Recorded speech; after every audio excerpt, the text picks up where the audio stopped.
KD the Durantula. KD 35. KD 7 now. Slim Jimmy, like I like to call him, or the Slim Reaper, or AKA I can get a bucket anytime I want to on the court, dog. Anytime. Anytime. Or anybody. Anybody. Kevin Durant, when he first came into the league, he was listed at 6'10". But players in the NBA say he's easily 7 feet tall. Entering his 15th season into the NBA, drafted number 2 overall from Texas, a school that's really basically known for like football and having outstanding football players.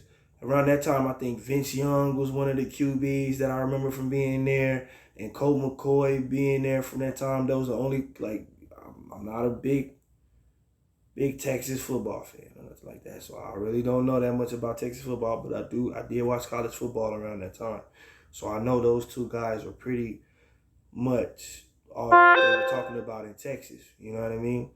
So, with that being said, with KD going to Texas, that was pretty big. You know what I mean? And he changed it, and he changed the landscape of Texas basketball just in one season as a freshman. And check this out.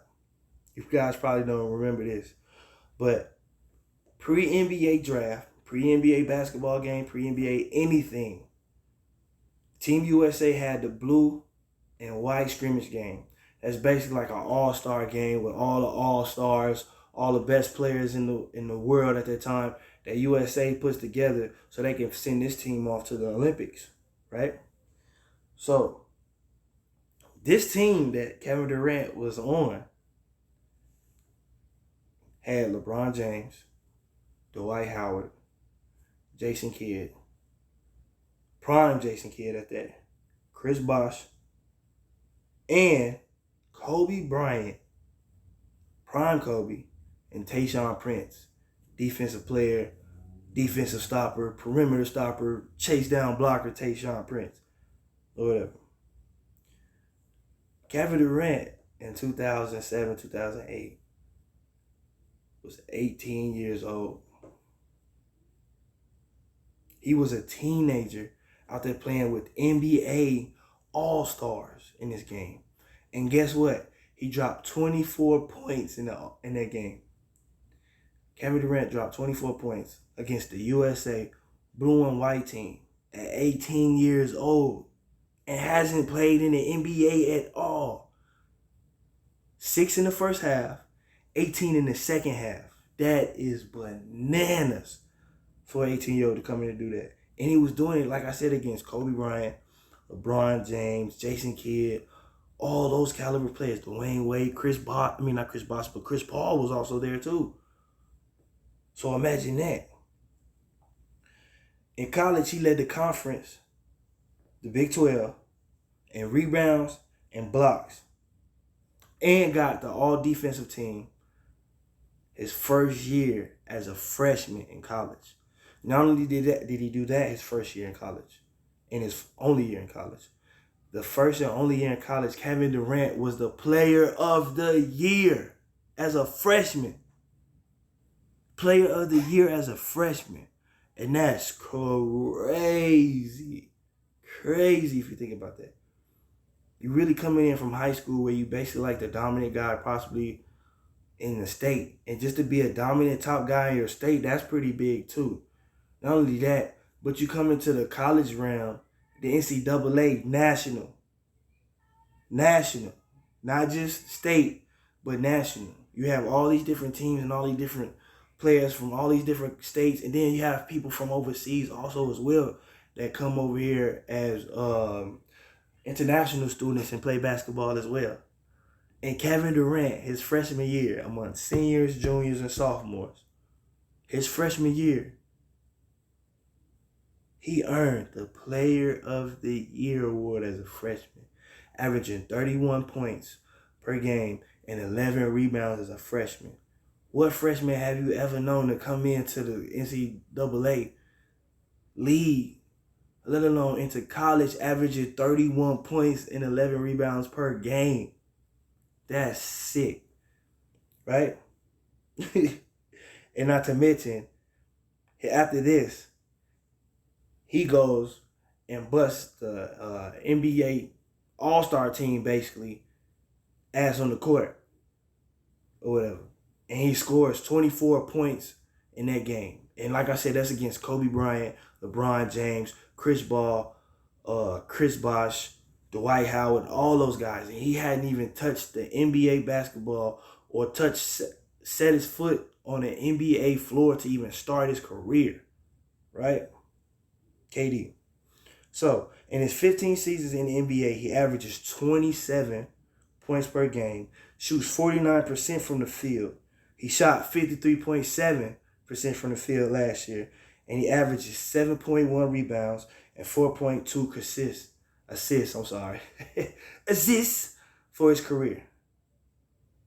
Kevin Durant, 7-foot player, averaging 27 points a game, 7 rebounds, and 4 assists per game for his career. Crazy. Last year in Brooklyn, he averaged 26.9 points, 7.1 rebounds, and 5.6 assists, the most in his career. So that should tell you a lot about KD. He has a pretty much, from his stats, it shows you that he has an all-around game. He averaging almost 30 points and 7 rebounds, almost 10 rebounds, and 5 almost 6 assists a game. So that's almost like a triple-double average. Like, if he really just kind of pushed it a little bit harder, I think he could probably average a triple-double like Westbrook, if he wanted to. Okay? He's a 2-time NBA champion, 2-time NBA Finals MVP, most valuable player in 2014, 11-time NBA All-Star, 2-time NBA All-Star MVP, 4-time NBA scoring champion. The only 2 other people that have more scored titles than him is Wilt Chamberlain at 7 and Michael Jordan at 10. Michael Jordan and Wilt Chamberlain are the only 2 players besides Kevin Durant that have more than 4 scoring titles. Think about that. That's crazy. 2010 through 2012, 3 years in a row, he won the scoring title. Then he took a year off in 2013 so that he could join the 50-40-90 club, which is basically 50% from the field, 40% from the three-point line, and 90% from the free throw line in 2013. The only other 6'10 player that I could possibly think that might have had a chance of doing something like that might have been Dirk Nowitzki. And I don't know if Dirk did it or not. I really don't know. Whatever. But think about it. A 7-foot player was in the 50% club, 40% shooting from the three-point line, and 90% shooting at the free throw line. Think about all the things about a big player and everything and being a big person. Free throws is normally trash. Their shooting is normally trash. Their field goal percentages is normally up, and their three-point percentages are not normally that high. So Kevin Durant is really an anomaly amongst big players. He joined Carmelo Anthony and LeBron James as the only teenagers in the league when he first came into the league to average 20 points in an entire season. He averaged 20 points, 20.3 points, 4 rebounds, and 2.4 assists a game as a rookie. At 18 years old in the NBA, Kevin Durant averaged 20 points, again, 4 rebounds, and 2.4 assists a game as a rookie at 18 years old in the NBA, playing against grown men. And LeBron James and Carmelo Anthony are the only other 2 teenagers at the time that entered the league to score 20 points per season. That's crazy. And think about this. Carmelo came from college. LeBron came from high school. And Durant came from college too. And they all basically 1 year play. Melo and Durant is 1 year players. But LeBron just came out of high school. And to me, for LeBron James to come out of high school and average 20 points a game, that's phenomenal too. That's very phenomenal. Especially coming out of high school. So, in his first 9 seasons in the NBA with OKC, he averaged 27 points a game, 7 rebounds, and 3 assists. In his 3 seasons with Golden State, he averaged 25, 0.8 points, 7.1 rebounds, and 5.4 assists. In Brooklyn, he averaged 7.1 rebounds per game, 5.6 assists, and 26.9 points per game. So, if you really think about it, ever since Kevin Durant's been in the league, he's averaged at least 25 points per game, at least 25 points per game. And his career average is 27 points per game even. That's crazy, right? In both Golden State, in both years when he was with Golden State and they went to the finals, he won an MVP, the finals MVP of those years when they was in the finals. The finals MVP, Kevin Durant, on a team that already had Steph Curry, Klay Thompson, and Draymond Green. Not only once, but twice, right? Then, remember the dagger that he shot in Cleveland when he shot that three-point shot at the top of the key and LeBron was on him too? That was crazy. That was crazy. I think people don't give KD the credit he deserves. He stayed 4 seasons after they went to the finals with OKC in 2012. After they went to the finals to try to help him rebuild the team even after that. So for people to call him, when he traded to Golden State, they was calling him Cupcake and all that stuff too. I'll admit that was funny as hell. They was calling him Cupcake and stuff too, but I feel like that was kind of out of line. You know what I mean? Like the guy basically spent most of his career there with you guys. And then even after they lost in 2012, he gave it 4 more extra seasons in order to try to rebuild the franchise with Russell Westbrook. And the thing that messed Oklahoma up too, I think they should have gave Harden that check, man, that year when Harden was a free agent before he went to the Rockets. If they would have gave James Harden that check and kept those core 3 together, they would have had their own Golden State in Oklahoma. That's just my opinion. Or whatever. You know what I mean? And then, not only that, but Kevin Durant's talent is, to me, is basically on the same caliber and level of stature as LeBron James. And the reason why I say Kevin Durant's talent level is on the same stature as LeBron James is because no matter what team he goes to, no matter when, it's always considered, they might possibly win a championship. Kevin Durant on the team. Just like when you throw LeBron James on any team, they automatically assume to be a championship contender or a title contender.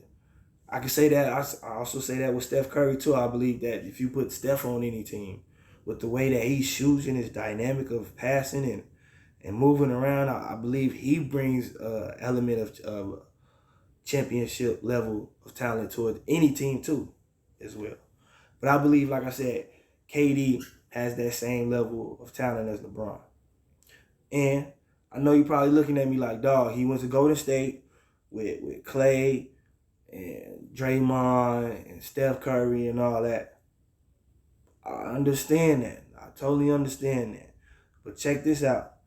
When he went to Brooklyn, before he was even signed to Brooklyn, when they was just talking about him and Kyrie possibly going to Brooklyn, they was already saying if Kevin Durant went to Brooklyn, it would be a championship caliber team just by adding KD on the roster. Right? And they said, okay. And as soon as they heard they was going to Brooklyn with Kyrie too, as soon as it was announced that Kyrie and him was going to the Brooklyn Nets together, it was automatically assumed, championship. Now you add James Harden, it's for sure championship because you have 3 all-star players, right? But to back up my claims, that I feel like Kevin Durant, no matter where he goes, he automatically puts the team into championship contention. In 2016, when Kevin Durant first was going into free agency, before he signed to the Golden State Warriors, The teams that was interested in Kevin Durant were the Clippers, the Celtics, the Heat, the Spurs, and the Warriors. They all met with KD in 2016. Now you mean to tell me KD on any of those rosters in 2016 wouldn't put the team over the hump to the championship? Right? Check this out. Miami Heat at the time of 2016 had Chris Bosh, Wade, Luol Deng, Gordon Dragic, and Hassan Whiteside. Dwayne Wade, Chris Bosh, and Kevin Durant on the same team? That would have been nasty. That would have been nasty. Championship team. Okay. Another team too, that was also interested in Kevin Durant in 2016 was the Spurs. And at that time, the Spurs had Duncan, Kawhi, TP, Tony Parker, that's my homie, Manu Ginobili.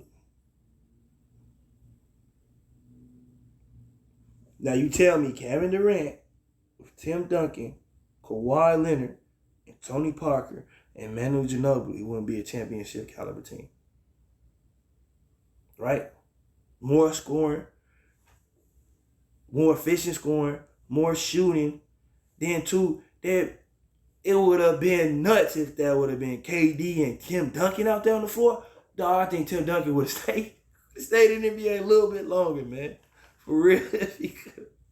I think he would have if he had KD there. Oh my gosh, that'd have been nasty, right? And this was in 2016.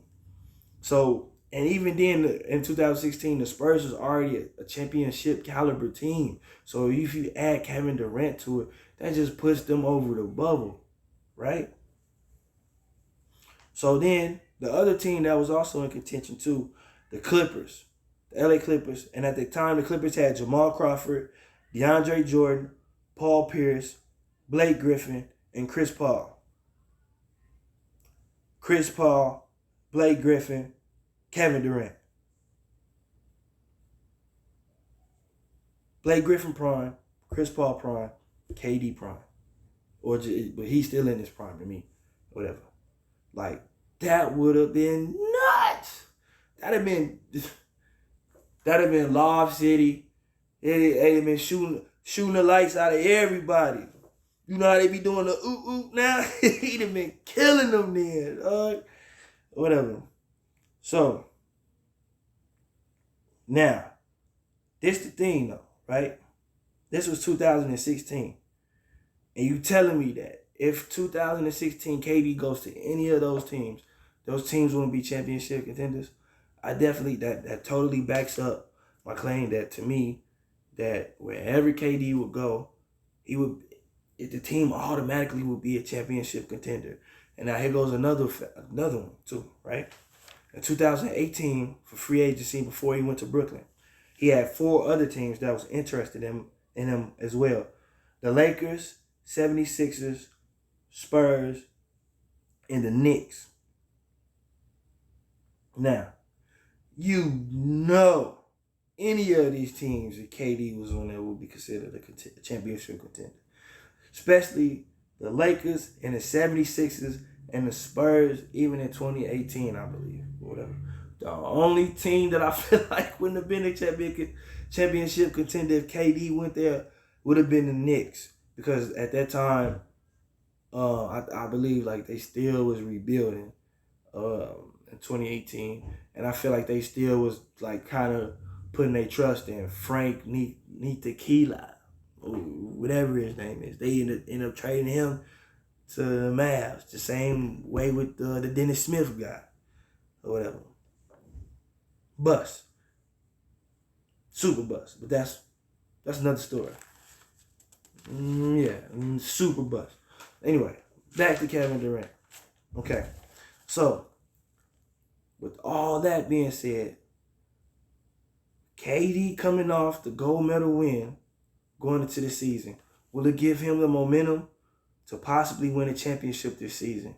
He was really an inch away from the finals from that shot that he shot in Game 7 where his foot was on the line and he shot the 3. I think it was on either Chris Middleton or Drew Holiday, I think it was, where he had his foot on the line and he was trying to shoot a three, but it would end up like 1 point short or whatever.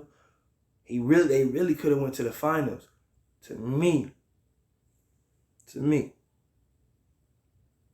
And I really think KD would have beaten if the Brooklyn Nets would have went to the finals after that game, after that shot. I sincerely think that Kevin Durant would have beat the Phoenix Suns by itself. If you just look at the finals from last year, where Giannis was playing Phoenix, he basically destroyed Phoenix. And they really didn't have no answers for him as far as defense.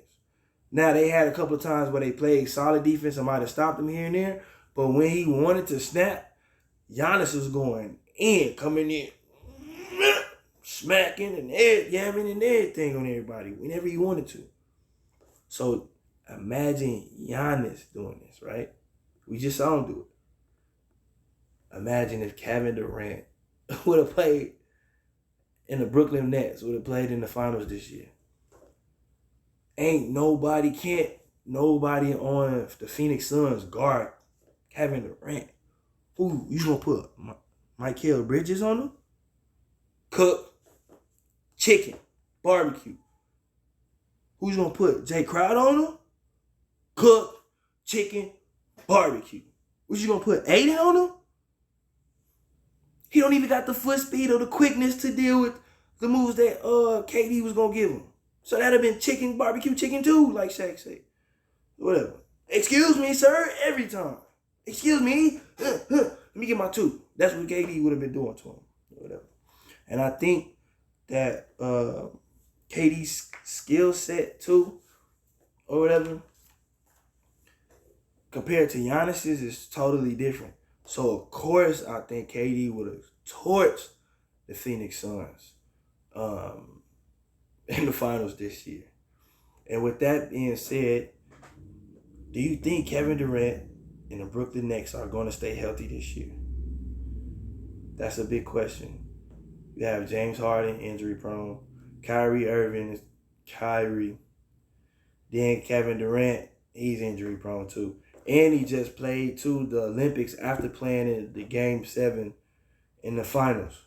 And went right straight to the Olympics or whatever.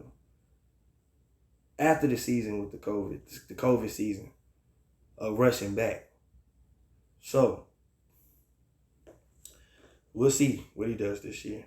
And two, I feel like he was playing injured in that series too against Milwaukee because Kyrie and Harden tried to play, but we know Harden was injured or whatever. But KD, he just kind of, he was killing, but KD wasn't the same KD, man. And you know what I'm talking about because he had recently just came out for injury too or whatever like that before the playoffs or something like that. So I'm anxious to see if they all going this year gel together and be together. Are they even all three going to be together in Brooklyn? Because Kyrie is not taking his vaccine or something for some odd reason. The Kyrie Irving show.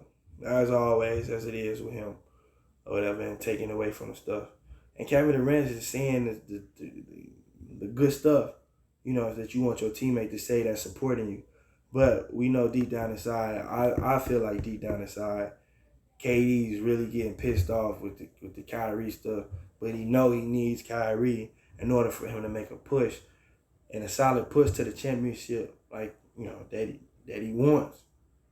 Or he could really just do it with him and Harden. I believe they could do it.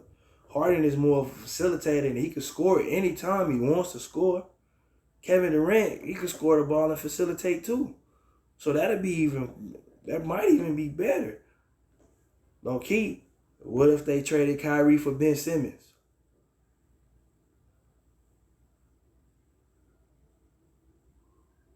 Kyrie for Ben Simmons? Hear me out. I know you're thinking like, Kyrie for Ben Simmons, you tripping.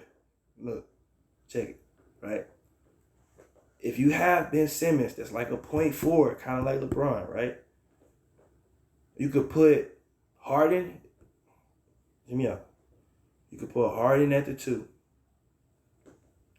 Simmons at the 1, and KD at the 3.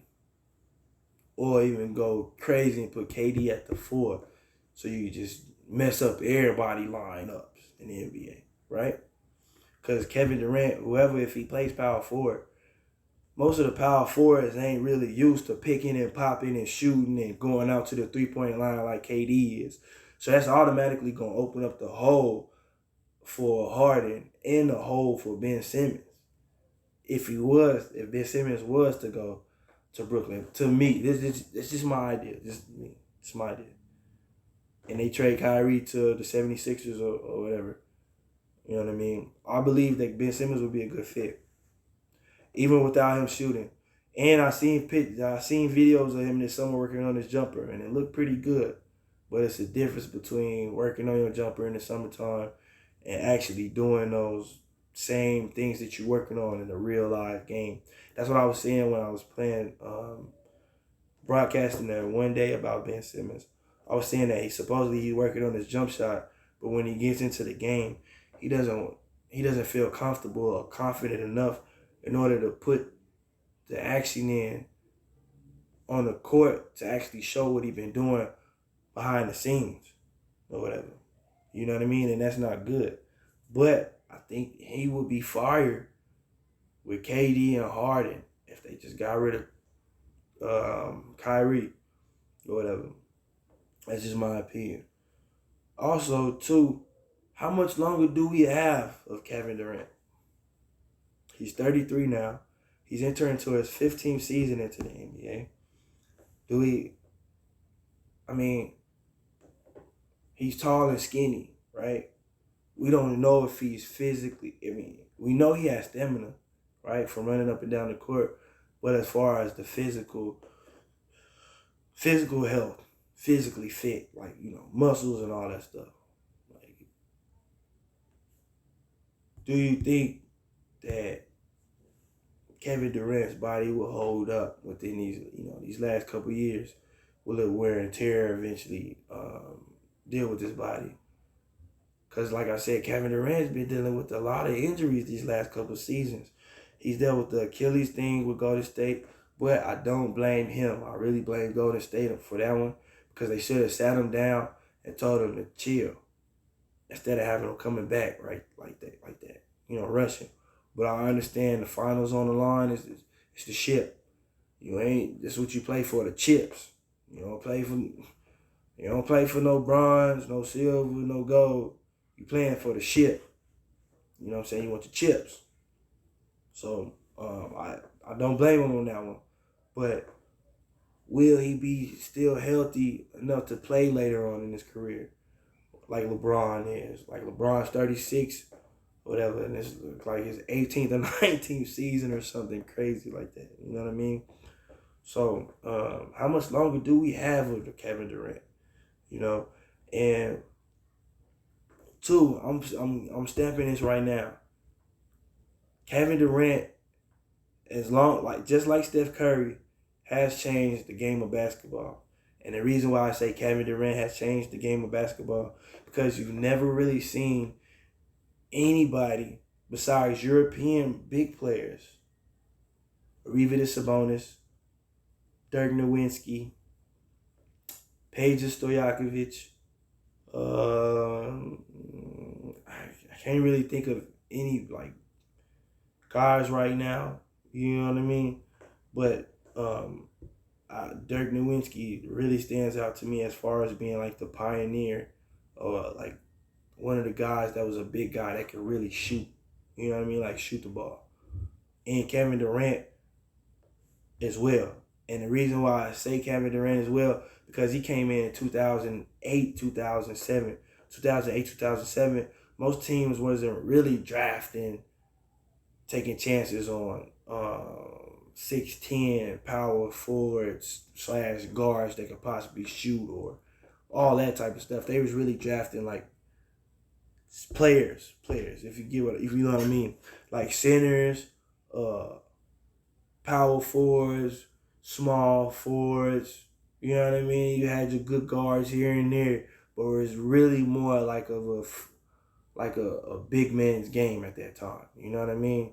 To where it's like Shaq, boom, back it down, slam. You know what I mean? Type thing. Whereas now, I think because of the way that Kevin Durant plays, the NBA is more lenient now towards giving a big guy a chance to play like a guard or to handle the ball, bringing the ball up the court, or to even just come and run the offense, start the initiation of the offense and give the guard some time to kind of breathe a little bit and, kind of get into the flow of the game too. So, and then not only that, you got to look at like the way Kevin Durant's game is tailored. You know what I mean? Like I say, he plays like a guard, and he's 6'10", man. The guy has a hibachi. He got an hibachi from the three. A super hibachi from the three. Super hibachi. Not only that, he got a mid-range too. He'll take you down low post, shake you on you, fade with the one leg like dirt. You know what I mean? Like Kevin Durant has changed really the way the game of basketball looks at big guys at that size. Instead of just saying, here, take the ball and throw him in the post.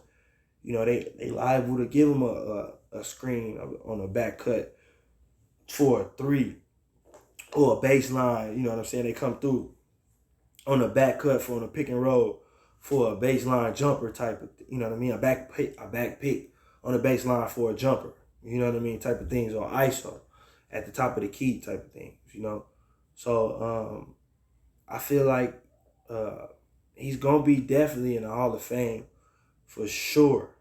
For sure. The only thing now, I feel like Kevin Durant is trying to cement his legacy as his own man and his own player. And what I mean by that, he went to Golden State. Golden State was already winning championships. If he went there, would he still have won the championship? All this other stuff. Questioning his talent and his ability. And I believe too that gives him a hell of a motivational factor going into this next season. Hearing all the chit chatter and the doubters saying this and that about Brooklyn or whatever, too. And I think he's gonna be up for the challenge, man. Kevin Durant, like I said, not only is he a special player, but he seems like he's a great guy off the court as well, man. So I wish the best for Kevin Durant this upcoming season with the Brooklyn Nets. I hope they get this situation with Kyrie Irving situated with Brooklyn. Is he going to play or is he not going to play? Number 2, should they trade him or should they keep Kyrie Irving? Number 3, what does Kevin Durant really truly feel about the Kyrie Irving situation? And James Harden. Do they want to keep him or do they want to trade him? Like I said, I feel like they should trade Kyrie Irving for Ben Simmons, because I think Ben Simmons will be a good fit for the way that Brooklyn runs their things. You know what I mean? And then, too, you could switch it up. You could switch up the ball handling between Harden and Ben Simmons and KD if you wanted to. I'm sure KD probably will let Ben Simmons and Harden do all the ball handling. He'd just rather come up, get the back screen, get the post, get to the post, give me the ball, let me work. You know what I mean? Because you're going to give him buckets every time. And then this is the last thing I want to say, too. As I said last week before, with LeBron James, once LeBron James leaves the NBA, it'll be a whole era of basketball that will truly be missed. If you really think about it, Kevin Durant was also in that same era of basketball as well that would be missed as well when he leaves. I truly believe that. Because the way that Kevin Durant plays, man, he's like the blueprint. And so many players like his size look up to him to try to play like him. You know what I mean? And they always compare the big guys, tall guys to him. They keep comparing him to Giannis, and stuff like that. which I'm saying myself, I believe that Kevin Durant is a much better basketball player than Giannis Antetokounmpo. All around. Offensively, defensively, no. But all around, offensively, he got it. Pick and pop, the pocket passing, you got it. Pick and rolls, jump shots, you got it. That's just my opinion. Whatever. So, we'll see what happens with KD this year and the Brooklyn Nets. Hopefully KD possibly gets another ring. Hopefully they get farther this year than what they did last year. Hopefully they do get to the finals. Because I would love to see, hopefully I would love to see the Lakers and the Brooklyn Nets in the finals. That would be nasty. Oh, I think that would be nasty. That would be a good matchup. Whatever. But, yeah. I'm hoping KD kills this year like he always does. Which shouldn't be no surprise. I feel like KD at least going to have 25, 7, and 5 or 4 assists a game. Same thing as always. All-star. Same thing also as well. But the question is, will they get over the hump this year? And will KD be able to put them over the hump? Because like I said, he was close last year. He just missed one shot. And that series was a hell of a series with the Milwaukee Bucks and the Brooklyn Nets. I really enjoyed that series. But what will Kevin Durant do this year from the loss of that series? That's the question. Because you notice every time when players lose in the finals, they always come back harder and stronger and better and just focused, right? Will Kevin Durant be focused this year? And will he achieve championship success? We'll see. Hey, thank you guys so much for tuning in to my second episode of NBA Talk featuring KD, Kevin Durant, Slim Jimmy, Slim Reaper. Look, I go get a bucket anytime I want to, anywhere on anybody. Yeah, that way. So, hope you guys enjoyed it. My third episode will be on Steph Curry. I'm sorry about the technical difficulties today. I know I was supposed to post at 12:30, and I was trying. I had so much stuff going on. But next week, Steph Curry, Steph the Chef, McFlurry Curry, NBA Talk. Hope you guys have a great week. Hope you guys have a great rest of the day. And I hope you guys, I really do hope you guys have a wonderful rest of the day. Take care. Talk to you later. Peace.